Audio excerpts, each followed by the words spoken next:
আপনারা কেমন আছেন? আশা করি সবাই ভালো আছেন। আজকে আমি ছোট মাছের চচ্চড়ি করব। এখানে আমি ছোট মাছ নিয়ে নিয়েছি, ধুয়ে হলুদ লবণ মাখিয়ে নিয়েছি। এখানে কাঁচা লঙ্কা, দুটো পেঁয়াজ, দুটো বেগুন, ডাঁটা, শোলা কচু আর আলু, এগুলো আমি সব কুচি কুচি করে কেটে তারপরে রান্না করব। প্রথমে আমি মাছ ভেজে নেব। কড়াই বসিয়ে দিয়েছি, গরম হয়ে গেছে। এখন তেল দিয়ে দিচ্ছি।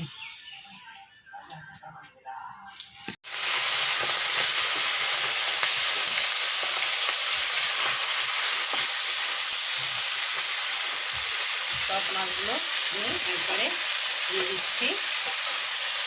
লাল লাল করে মাছগুলোকে ভেজে নেব। আমি এখন মাছ ভাজা হচ্ছে, সবজি কেটে নেব। আলো কর এইভাবে পাতলা পাতলা করে ছোটোগুলো ছিটে নিচ্ছি আলু, তারপরে ভুজি করে কেটে নেব। এইভাবে করে আমি আলুগুলোকে কেটে নিচ্ছি।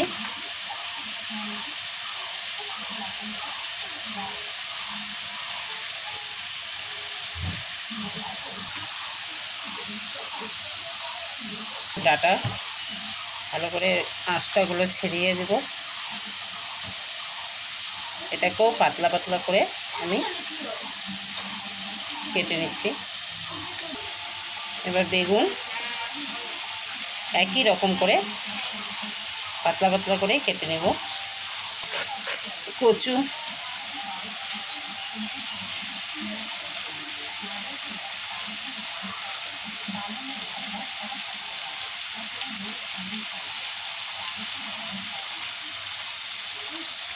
এইভাবেই পাতলা পাতলা করে সব কেটে নিচ্ছি। আমি এগুলোকে কেটে নিয়েছি, আর এখানে পেঁয়াজ কুচিয়ে নিয়েছি, কাঁচা লঙ্কা ফেলে দিয়েছি। এখন আমার মাছ ভাজাটা হয়ে গেছে, নিচ্ছি। আমার মাছ ভাজা হয়ে গেছে, আমি এখন নামিয়ে নিচ্ছি। এখন এই সবজিগুলোকে ভালো করে ধুয়ে নিচ্ছি। এগুলো আমি সব ধুয়ে নিয়েছি। এখন কড়াইতে আবার তেল দিয়ে দিচ্ছি।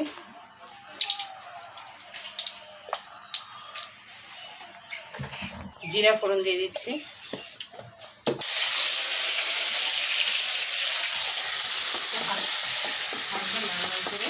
বেশি সময় ভাজবো না, হালকা ভেজে নিচ্ছি। এখন আমি ঢাকনাটা উঠিয়ে নিচ্ছি।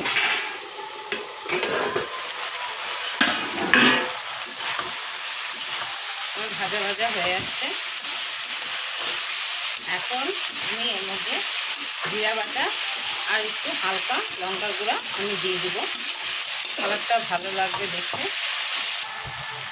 জিরা দিয়ে দিচ্ছি, আবার নেড়ে ফেলে দিলাম।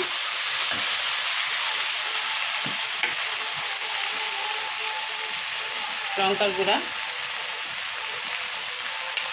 হালকা নেড়ে ফেলে আমি এখানে হালকা জল দিব একটু কষানোর জন্য।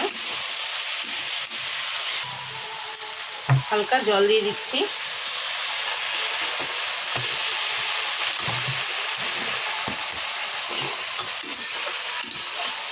এখন আমি এটাকে আবার ঢেকে দিব, ভালো করে সিদ্ধ হবে।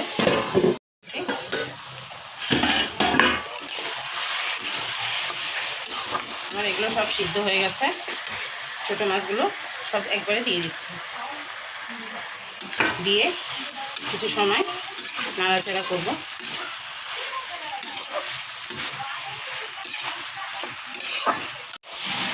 এখন এর মধ্যে আমি অল্প ধনিয়া পাতা দিয়ে দিচ্ছি, খেতে ভালো লাগবে। এখন আমি এটা নামিয়ে নেব। ব্যালেন্স শেষ হলে পরে তুই অত গলা কিসের জন্য করবো না? তো জিনিসটা কি বারবার আলোতে নিয়ে তো। আমার ছোটো মাছের চচ্চড়ি রেডি হয়ে গেছে। আপনারাও একবার বানিয়ে খাবেন, কেমন লাগে খেতে।